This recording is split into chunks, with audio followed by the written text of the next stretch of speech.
shadow in the swamp. I will never forget the night my grandmother, Agnes, began to tell me the story of the shadow in the swamp. It was a warm summer evening, and I had spent the entire day helping her in the garden, pulling weeds, picking vegetables, and gathering herbs for dinner. The sky was painted with hues of orange and pink as the sun began to set, casting long shadows across the woods surrounding her old house.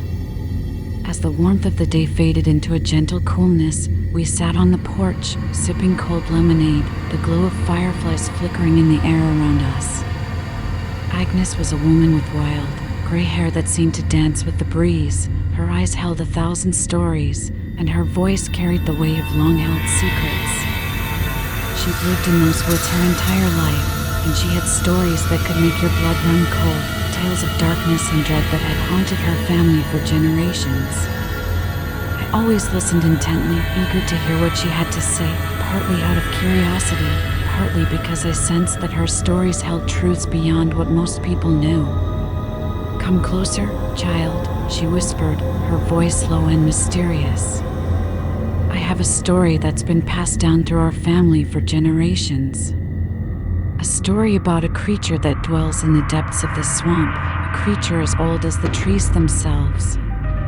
I leaned forward, my heart pounding with anticipation. Agnes took a sip of her lemonade, her eyes gleaming with a strange light. "You see," she began softly, "the swamp has always been a place of mystery and terror. Folks say that anyone who ventures too deep into its shadows never comes out again. And I've seen it myself. I've seen the shadow in the swamp." A shiver ran down my spine despite the warm night. I looked at her with wide eyes, waiting for her to continue.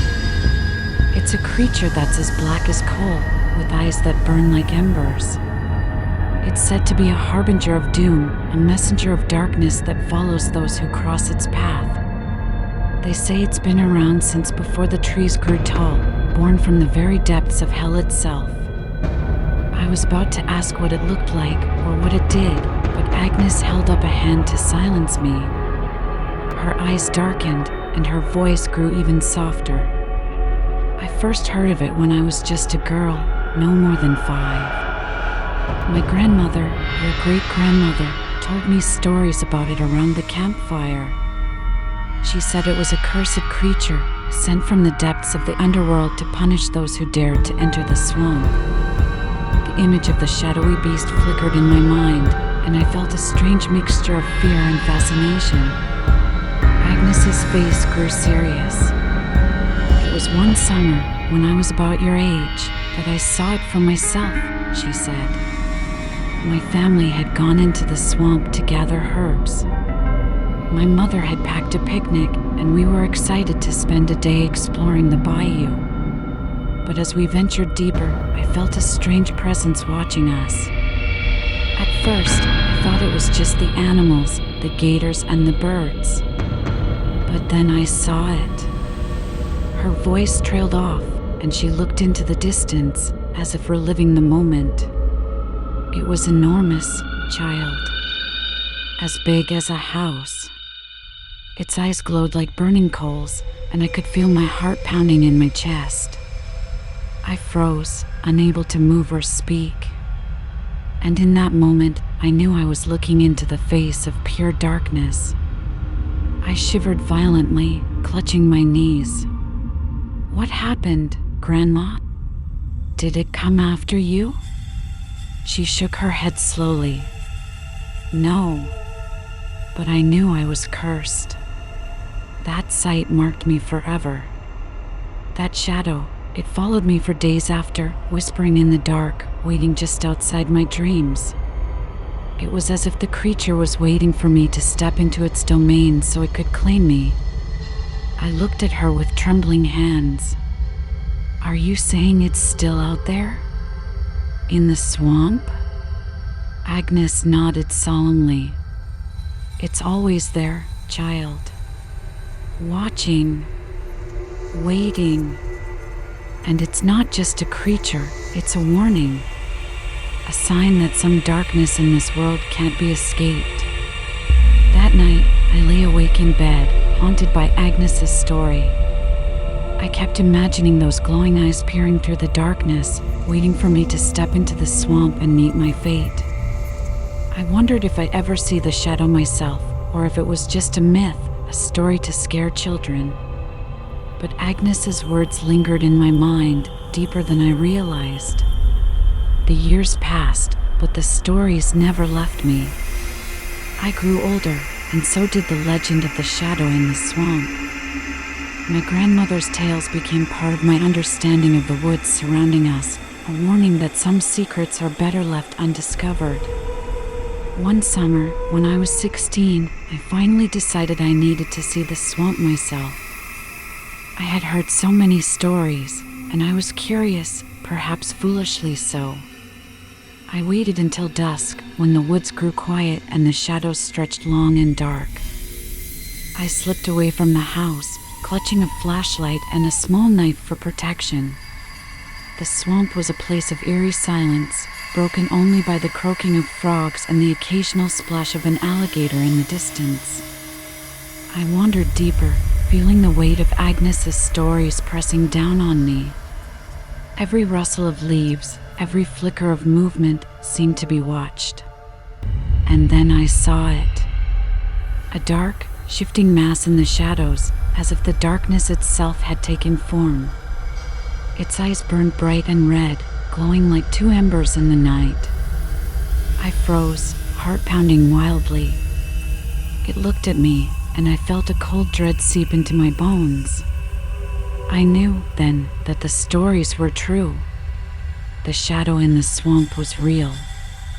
I turned to run, but I felt it behind me, a presence I couldn't see, but could feel. It was as if the darkness was wrapping around me, pulling me into its abyss.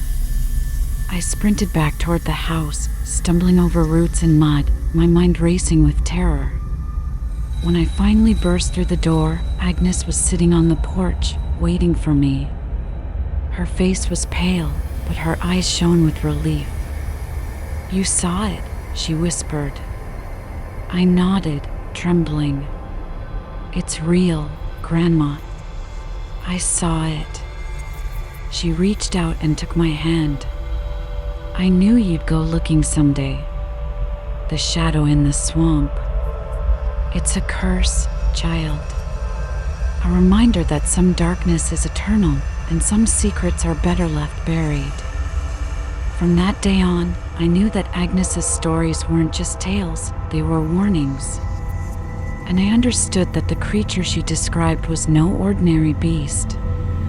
It was a manifestation of something far darker, something ancient and relentless. But I also learned that the shadow wasn't just a creature, but a symbol.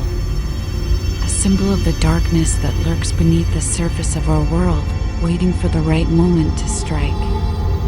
Years later, when Agnes passed away, I inherited her house and her stories. I tried to forget the shadow, tried to live a normal life, but the memories haunted me. Every night, I could feel those burning eyes watching me from the swamp. Every time I looked into the darkness of the woods, I saw that glowing gaze. One stormy night, I was sitting alone in the house when I heard it. A whisper carried on the wind, a voice like 1,000 whispers from the depths of the swamp. It called my name. I knew then that the shadow was not just a myth. It was real, and it had come for me. The next morning, I ventured to the swamp once more, despite knowing the danger. I had to confront whatever darkness had been following my family for generations. As I entered the murky waters, I felt the cold breath of the creature behind me, its eyes burning into my soul. I stood at the edge of the water, trembling, and called out into the night, "Show yourself." And then I saw it. A massive shadow, more enormous than before, rising from the depths. Its eyes glowed brighter now, like twin hellfires. I knew that I would never escape it, that the curse had claimed my family, and now it was claiming me. But I was ready, because I understood. shadow in the swamp was not just a beast. It was a warning, a reminder that some darkness is eternal, and that some secrets are better left buried. The end. Don't forget to like, comment, and subscribe for more spine-tingling tales.